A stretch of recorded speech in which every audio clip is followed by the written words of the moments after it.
Hello दोस्तों, आज हम सेकंड एप्लीकेशन देखेंगे गॉस थ्योरम का।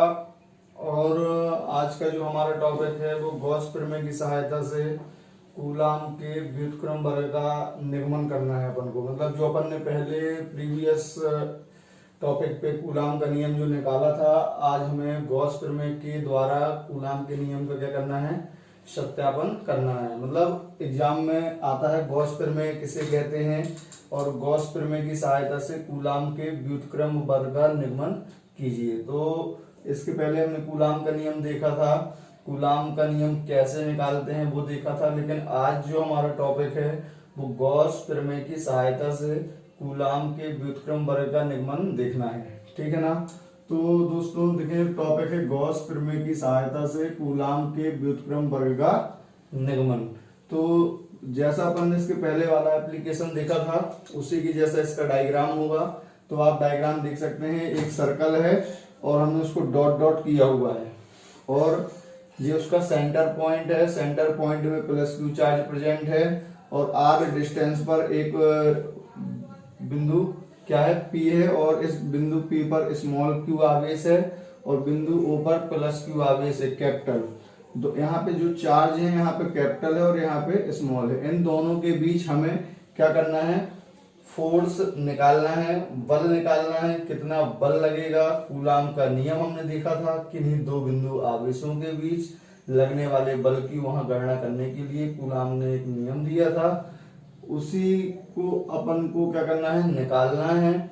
और यहाँ पे बिल्कुल कल जैसा ही टॉपिक होगा, कल जैसा ही लगाना होगा। उसी के बेस पे थोड़ा सा चेंज हो जाता है, लेकिन आप जब इसको पॉज करके बार बार देखेंगे तो आपका पहले वाला भी टॉपिक क्लियर होगा और ये वाला भी टॉपिक आपका क्लियर होगा।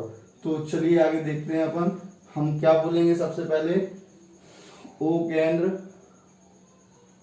केंद्र पर प्लस क्यू आवेश क्या है, रखा हुआ है, जैसा कि आप चित्र में देख रहे हो, है ना। ओ केंद्र से आर दूरी पर एक बिंदु पी है, ठीक है ना। और हमें इस बिंदु पी पर क्या करना है कि जो आवेश रखा हुआ है स्मॉल क्यू आवेश, इन दोनों आवेशों के बीच हमें बलों की गणना करनी है। आप क्या करोगे कि यहाँ पे एक गाउसियन पृष्ठ की अपन क्या करते हैं, कल्पना करते हैं। तो ये हमारा गाउसियन पृष्ठ ही बना हुआ है, तो गाउसियन पृष्ठ की कल्पना करते हैं। फिर हम क्या करेंगे, गॉस प्रमेय लगाएंगे। देखें आप, गॉस प्रमेय से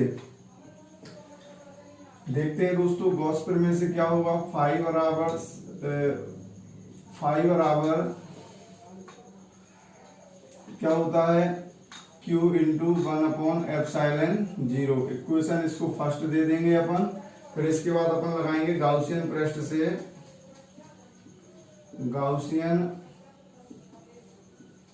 से संबद्ध विद्युत फ्लक्स क्या होता, फाई बराबर surface integration E into ds।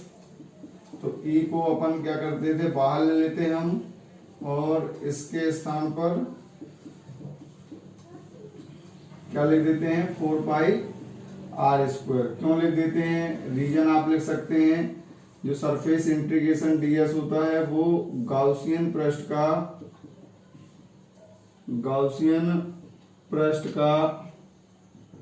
पृष्ठीय क्षेत्रफल कहलाता है। गाउसियन पृष्ठ का पृष्ठीय क्षेत्रफल है ना, जिसे अपन 4πr² लिखते हैं, क्योंकि एक वृत्त ही है। गाउसियन पृष्ठ कैसा है, वृत्त है, इसलिए इसकी जगह पर अपन क्या लिख देते हैं, 4πr²। इसको अपन इक्वेशन क्या मान लेते हैं, सेकंड, ठीक है। फिर हम क्या करते हैं, इन दोनों इक्वेशन की क्या कर लेते हैं, तुलना कर लेते हैं।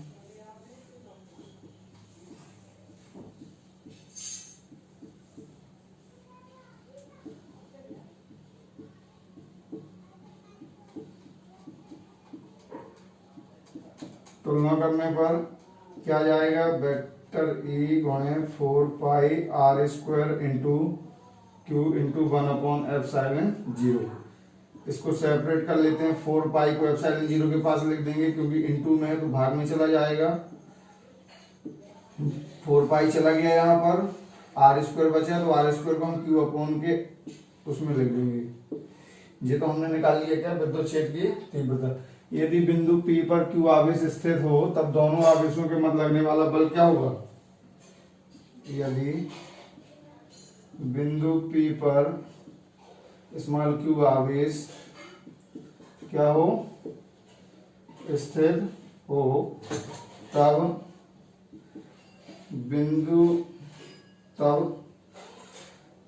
दोनों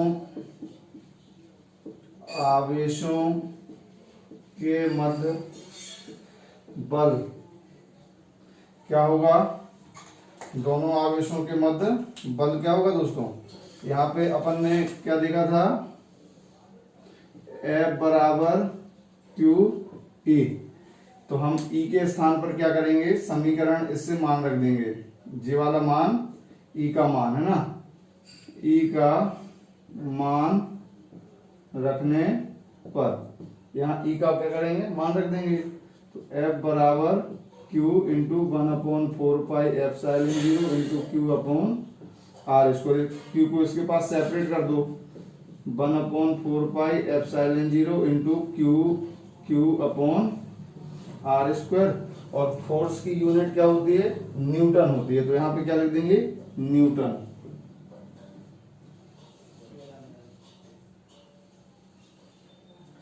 इस तरह से दोस्तों हमने गॉस प्रमेय की सहायता से कूलाम के व्युत्क्रम बल का निगमन निकाला, एफ की वैल्यू निकाली। एक बार आपको हम और दिखाते हैं, थोड़ा एक बार और देखिएगा। गॉस प्रमेय से फाई बराबर क्यू इंटू 1/एप्सिलॉन जीरो, इक्वेशन फर्स्ट दे दिया। गाउसियन पृष्ठ से संबद्ध विद्युत फ्लक्स क्या होता है, फाई बराबर सरफेस इंटीग्रेशन ए इंटू डी एस। ई को बाहर ले लिया, सरफेस इंटीग्रेशन डी एस आ गया, और इसकी वैल्यू कितनी होती है, 4 पाई आर स्क्वायर। तो ई गुणे 4 पाई आर स्क्वायर हो गया। ये सारा का सारा किसके इक्वल निकल रहा, फाई के इक्वल। फिर हमने समीकरण ए को 2 की क्या कर दी, तुलना कर दी।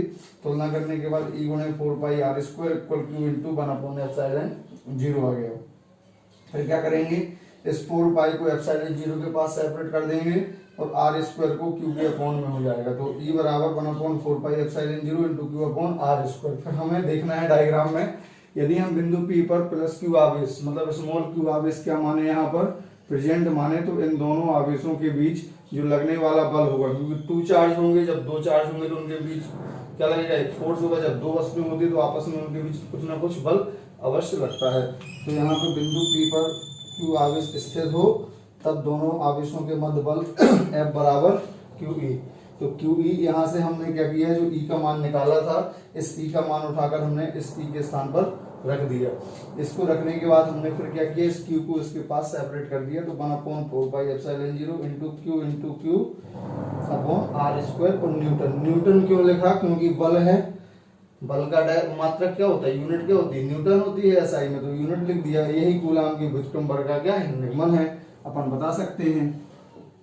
यही कूलाम के